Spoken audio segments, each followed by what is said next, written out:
Well, it's Eclipse Eve, November 7th. Hi, everybody. Thomas Miller on the Fun Astrology Podcast. We got to roll our sleeves up. We have a lot to cover today. Hope you had a good weekend. We do have a busy week up in the sky, and it starts with the eclipse. So setting the stage today, and this has already happened. 12:14 this morning, the moon moved into Taurus. So we needed that in place. We got it. Magic how that happens.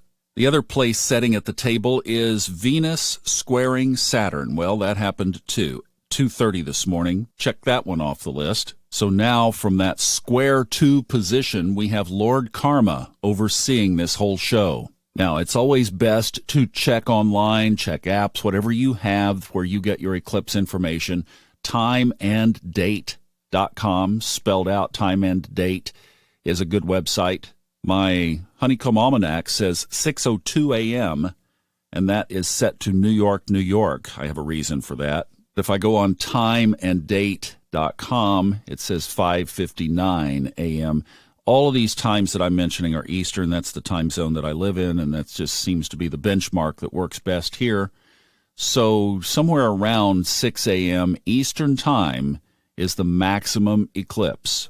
Last night on our Level Up session, which is on Facebook, it's live at 8 p.m. Eastern, and it's replayed on the Facebook Subconscious Mind Mastery and Fun Astrology Podcast Listeners group page on Facebook.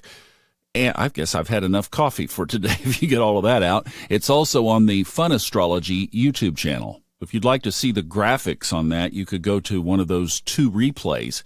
But I talked about structurally or physically or astronomically what's going on for an eclipse. The easiest way to think about it is every about 6 months, as the Earth is orbiting the Sun and the Moon is orbiting the Earth, they align in just the right declination so that whether it's a lunar eclipse or a solar eclipse, either the Earth or the Moon gets between the Sun and the other, if that makes sense, right? So like what we're having tomorrow, the Earth is between the Sun and the Moon, but it's at a declination. In other words, an elevation above or below our equator where the alignment casts the shadow. So just as we talk about planets being out of bounds, that means they're at a high declination. Think of it as a high latitude above or below the equator. The moon's natural orbit around the Earth is at a 5-degree tilt to the Earth's own orbit. So that's why we don't have an eclipse every month. It takes about 6 months for that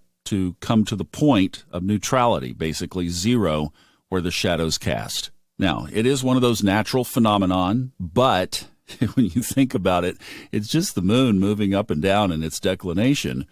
That gives it alignment powers. The question is, does it give it superpowers? Well, maybe a little more gravitational effect. Yeah, I'd give it that. Can we translate that into energy? Well, for millennia, astronomers and astrologers have been marveling at the phenomenon of eclipses. Personally, you've heard me talk about this. I don't think that the date is that magical. But, see, now this gets into when we're talking about this macro mundane astrology. Where in the world are you? If you're up in the mountains of North Carolina, then October 25th came and went just fine. If you're in Sao Paulo, Brazil, just 5 days later on October 30th, your whole world tilted on its axis. There's obviously a lot of news not coming out of Brazil right now, and one of the things I saw in a video was somebody who had just flown out of Brazil said the airport was shut down for days because they couldn't get crews into and out of the airport. And with this collective energy of this eclipse, don't minimize what's going on in other parts of the world. Here's a list that Robert Glasscock assembled the other day. In addition to Brazil, in the ongoing Ukraine conflict, Russia doubled down on its threat of at least tactical nuclear weapons. North and South Korea exchanging missile fire on each other's borders, the ongoing threat of China invading Taiwan, ongoing unrest in Africa, and an Ebola outbreak in Uganda. And if this report is correct, 2 districts have gone on lockdown. Here we are again. So we have to remember, just because it's not happening in your backyard or my backyard doesn't mean it's not happening in someone's backyard. This is the stuff of moon wobbles, which peaked on Saturday. Now, I had an incredibly deep personal experience which happened related to this energy, the energy we talked about on Thursday, which is continuing right on through this eclipse. On center stage is Scorpio. About everything deep.